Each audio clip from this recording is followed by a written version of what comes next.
Вона дуже чітко сказала таку першу половину думки. Вона сказала, згідно міжнародного права, Крим є українським, і крапка вона додала.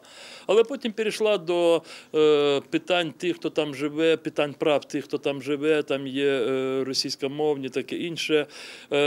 Вона має право і про це говорити, але якщо б продовжувала після того, що Крим є українським, якщо б продовжувала думку про те, що тому Росія має вивести свої війська, деокупувати Крим і повернути Україні її територію, яку Росія так брутально окупувала.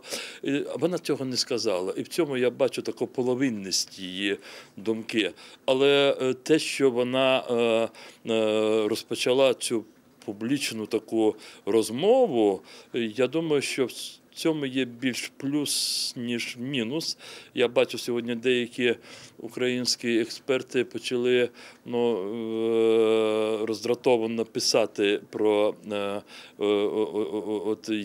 її таку позицію. Я думаю, нам не треба зупиняти російських політиків, коли вони між собою говорять про те, що Крим є українським. Тут головне інше.